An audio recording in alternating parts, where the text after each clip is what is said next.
ठीक है, चलो यहाँ तक अपने पढ़ लिया था कि जैसे क्रेनियल एंड न्यूरल ट्यूब का बंद नहीं होगा तो एनेंसिफेली हो जाएगी, कोडल एंड न्यूरल ट्यूब का फेल्स टू क्लोज होगा तो क्या होगा, स्पाइना बाइफिडा।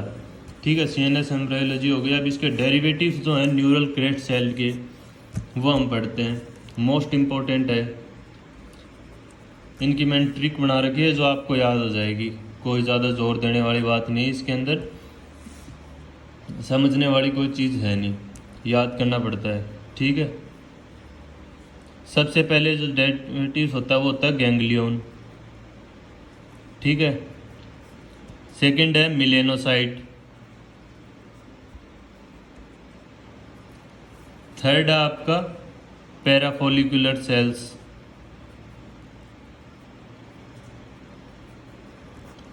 या फिर हम इसको बोल सकते हैं टी सेल्स, थायराइड वाली सेल्स जो इस शेप में होती है।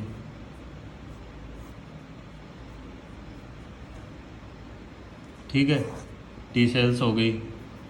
चौथी जो है अपनी वो है spiral septum,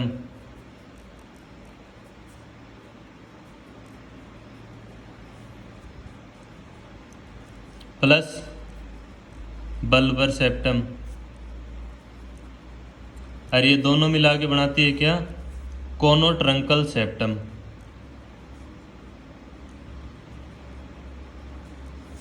and the last one is adrenal medulla.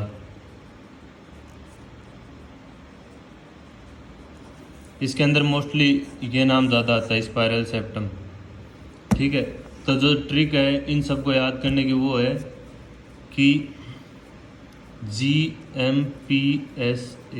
ठीक है, गांव में है प्रभु सिंह अपने, गांव में है प्रभु सिंह अपने, इस हिसाब से याद कर लो। गांव से गान गैंग्लियन। ठीक है, में मी से मिलेनोसाइट। ठीक है, प्रभु पर से स्टार्ट हो रहा है, ये पर पैराफोलिकुलर। ठीक है, सिंह स्पाइरल, अपने एड्रिनल मेडुला। तो इस हिसाब से आप इसको याद कर सकते हो। Now the next topic is head and neck embryology.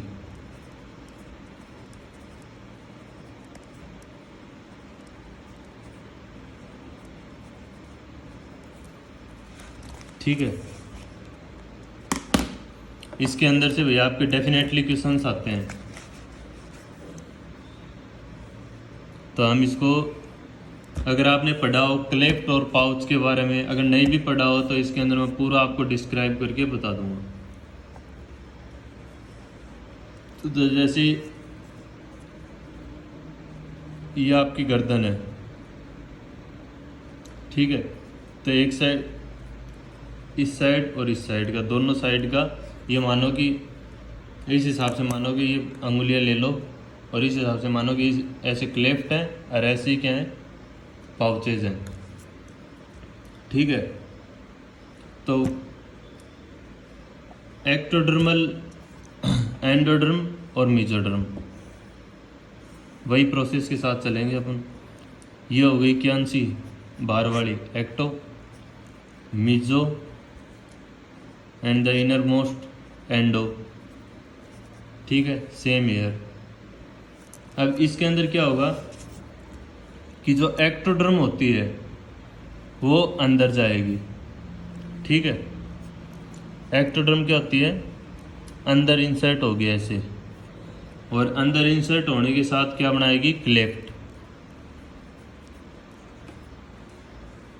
और जो एंडोडर्म है वो जाएगी बाहर की साइड ऐसे। ठीक है, और बाहर जाने के बाद क्या बनाएगी, पाउचेज आपके। ठीक है, तो फर्दर डिस्क्राइब करके मैं आपको बताता हूँ। और ये जो बनाएगी आपके, वो बनेंगे फेरेंजियल आर्चेज बनेंगे। तो ये देखो इस हिसाब से हैं, टोटल होते हैं 5 फेरेंजियल आर्च।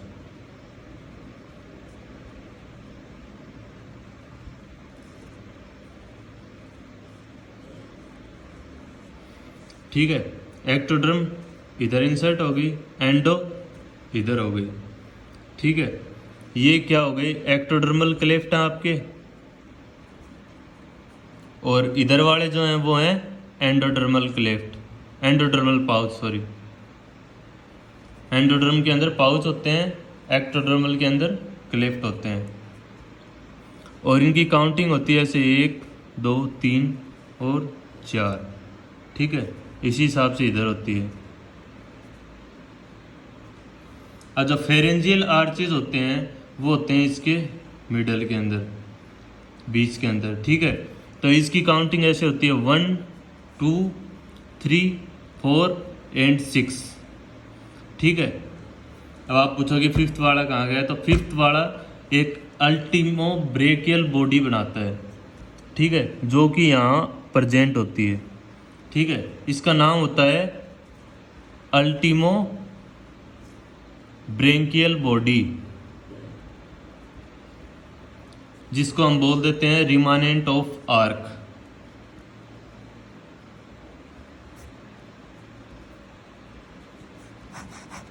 क्वेश्चन है ये भी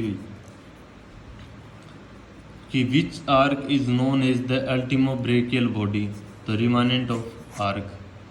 ठीक है, ये चीज़ हो गई। एंडोडर्मल पाउच होएगा, ये आपके फेरेंजियल आर्क हैं जो कि मेसोडर्म से आते हैं, फ्रॉम मेसोडर्म। अब नोट लगा के इसके अंदर आप ये चीज़ लिख सकते हो कि clefts are derived from ectoderm.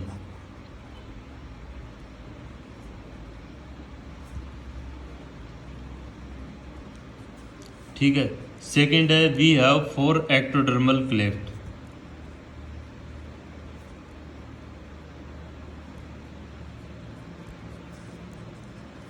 Arches are derived from mesoderm. Okay, total there are 5 arches. कौन से? 1 2 3 4 एंड 6। फिफ्थ वाले का आपको बता दिया अल्टीमो ब्रेकियल बॉडी होती है, रिमानेंट ऑफ आर्क बोलते हैं। अंडरस्टैंड? और पाउचेज डिराइव्ड फ्रॉम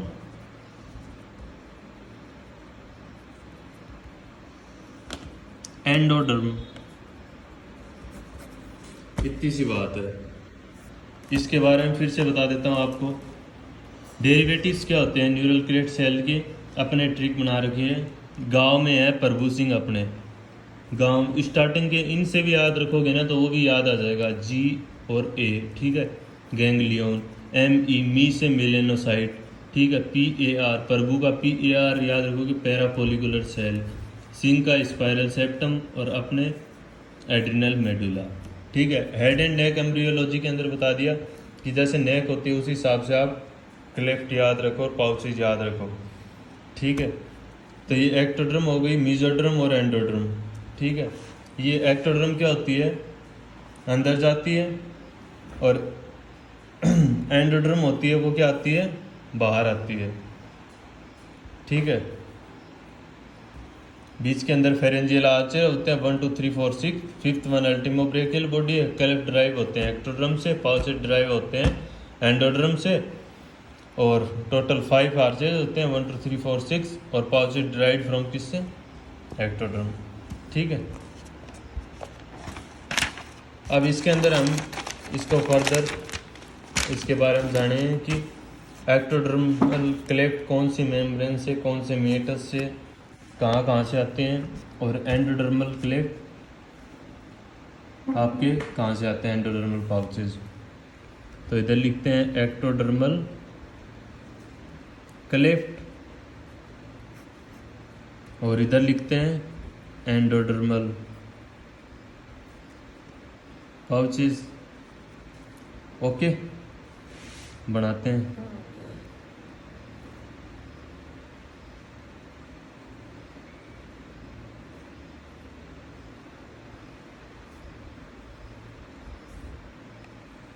अब इसके अंदर भी आपको ज़्यादा याद करने की ज़रूरत नहीं है, नॉर्मल से हैं सारे,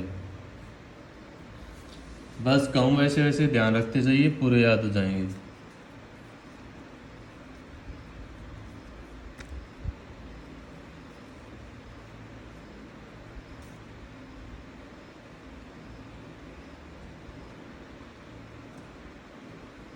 ठीक है। अब ये जो फर्स्ट वाला है इसको अपने ऐसे याद रखो यार, ये कान मानो,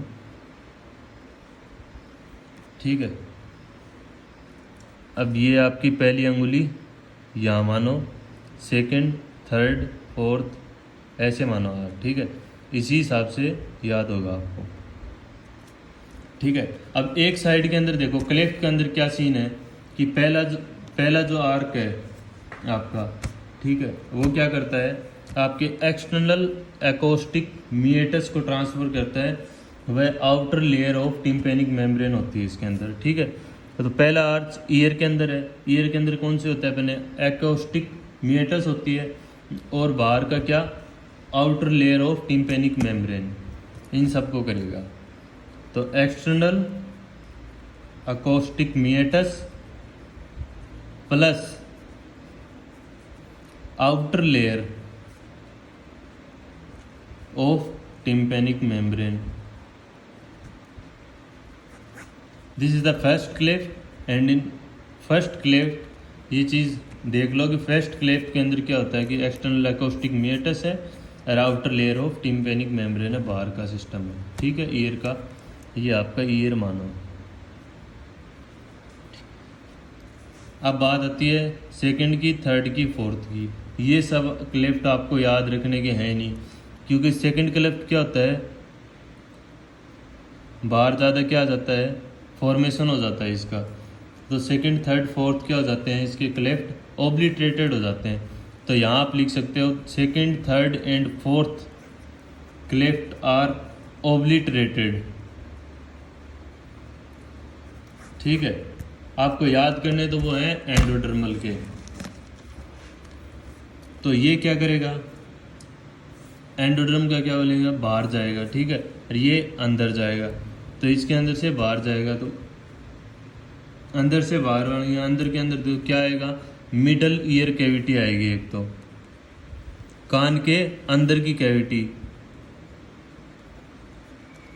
प्लस यूस्टेकियन ट्यूब, ठीक है, प्लस क्या हो जाएगा, inner layer of tympanic membrane, अंदर से बाहर का है ना, ये ऐसे क्लेफ्ट माना यार, जैसे ये हैं, यही मान लो इन सबको, ठीक है। तो इसके अंदर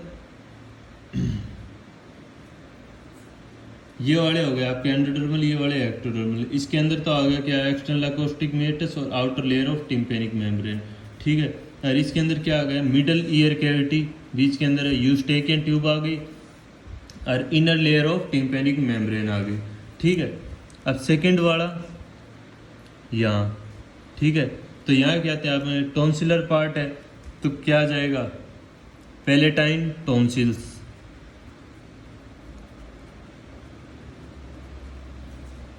ठीक। थर्ड थोड़ा सा नीचे क्या आता है, थाइमस पार्ट और इंफीरियर पैराथायरॉयड ग्लैंड।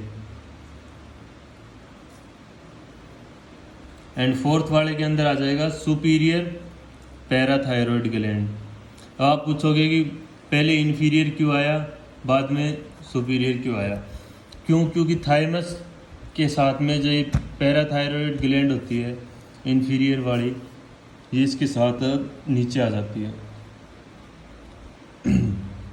लेकिन थाइमस तो नीचे चला जाता है, लेकिन ये सोचता है कि अपन क्यों नीचे आ गए, तो ये यहीं रह जाता है।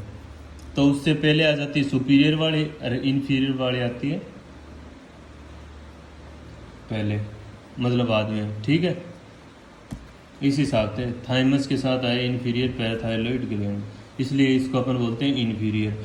और लास्ट के अंदर सुपीरियर आती है, इसलिए अपन इसको बोलते हैं सुपीरियर, ठीक है। ये थाइमस के साथ है, यहीं से आता है, तो इसको बोल देते हैं इंफीरियर पैराथायरॉयड ग्लैंड। ये हो गया आपके क्लेफ्ट के डेरिवेटिव्स। फिर से जान लो, एक्टोडर्मल क्लेफ्ट है, ठीक है। एक यार अलग डायग्राम में ही बता देता हूँ आप लोगों को।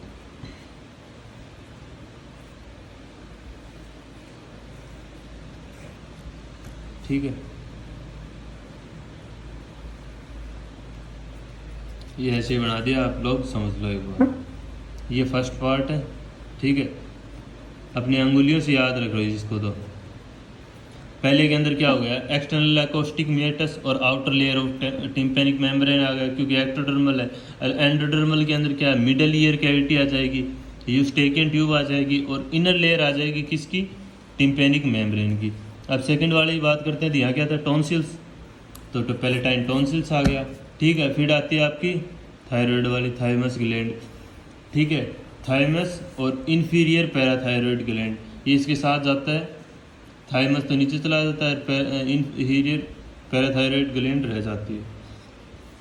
फिर ये सोचता है कि अपन क्यों नीचे आ गए भाई, इसी हिसाब से ये सिस्टम है। तो यहाँ तक हो जाती है आपकी सुपीरियर वन, और ये है इन्फीरियर वन, इसलिए इसको इन्फीरियर बोलते हैं, नहीं तो पहले सुपीरियर आता अगर ये दोनों बराबर होते तो। अंडरस्टैंड, दैट्स ऑल ये है। अब बात करते हैं अपने फेरेंजियल आर्चेज की।